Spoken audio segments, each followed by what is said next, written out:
So most people think you need 20% down to buy a home, and I don't know where they get that from. To be honest with you, I mean that's for a rental property or for like an investment property.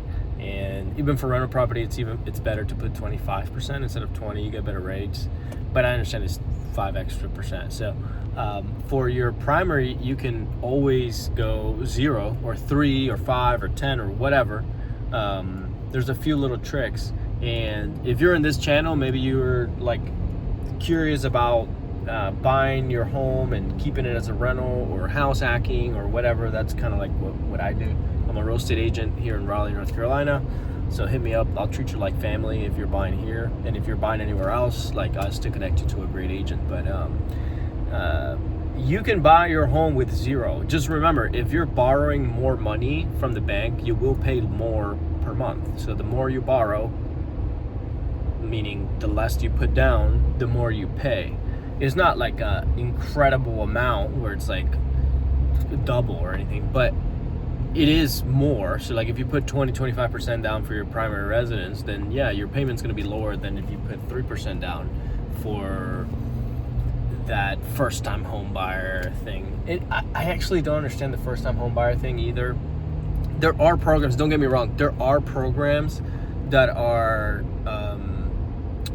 beneficial for first time home buyers, especially there are grants. Sometimes the city, the state or whatever, they grant you like gifts and like down payment assistance and all that stuff. Sometimes you don't have to put anything down, and you still don't have to pay PMI, which is the private mortgage insurance that you have to pay if you don't put 20% down. That's great. A lot of times though, those loans, they don't let you, you need to stay on there. Like you need to keep that loan forever basically, or you need to refi or whatever if you want to move out. So there's a little trick to it. But if you're planning on living in it, I guess if you're just normal, like, hey, I don't want to be having billions of dollars in rentals, and I just want my house, bro. And I don't have that much money. My credit's not that great.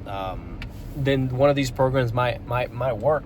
Now, for somebody that's like wanting a little bit more, and it's not right or wrong. It's just, it is what it is. If you want a little more, if you want rentals and stuff, you don't have to put 20% down. And hear me out. This is a strategy that a lot of my clients I've done. So you get a home, your very first home, with 3.5% down FHA, or 3% down conventional, 5% down commercial, whatever you want, whatever the best deal is.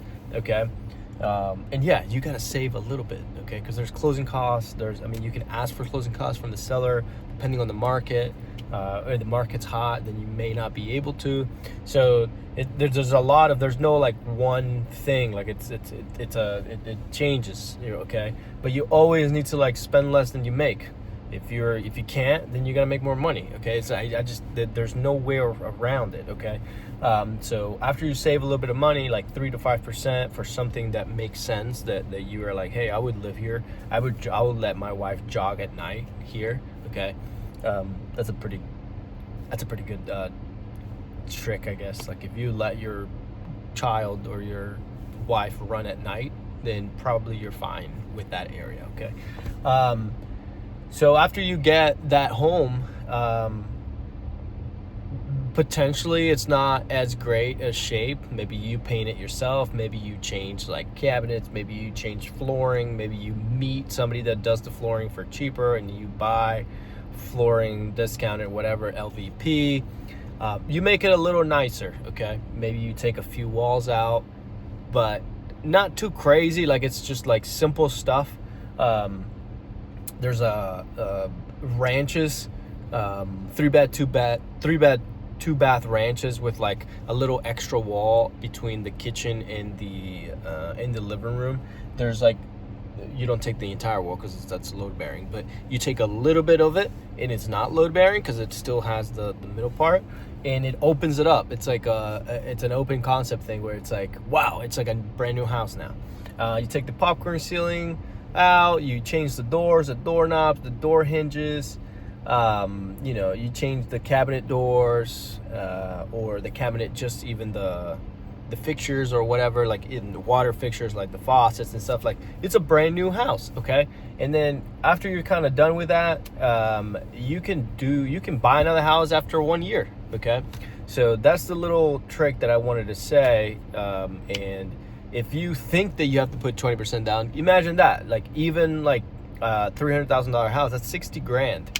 No one's gonna be saving 60. Well, a lot of people save 60 grand a year, but for a normal person, like you're not gonna be saving 60 grand a year every year to buy a 300,000. So if you have a $300,000 home and you pay 5% down, that's 15K. Plus call it 5 for closing costs. It's more, but maybe you can get a little bit of money from the seller. That's 20, okay? And little by little you start doing like the upgrades, and you do them yourself, so you have somebody that charges a little bit cheaper, maybe per day or something. And you have yourself a rental. You can buy another one and make that a rental. Now, here's where you accelerate it 1,000-fold, okay? When you look for the home, you need to look for something, and this is if it's in your budget, okay? But you'll find it. You just maybe have to go a little bit further, or maybe in an area that you don't absolutely love, but it's like, I can be here for a year. If you buy something with the main home and then potentially a basement or a detached garage or a detached ADU or an attached ADU, which is an additional dwelling unit, something that you can like make 2 units out of it. Think about it. If you buy it, you can house hack while you live in it, and when you move out and you move to the next one, you have 2 units, okay, getting rented, okay? I wish I would have known this way sooner. I would have bought everybody says this, like, I wish I was back in 2011, I would have bought everything. Yeah, same. I would have bought, not when I was 25, but when I was 20. I would have figured out a way to do, like, because when was it when I was 20?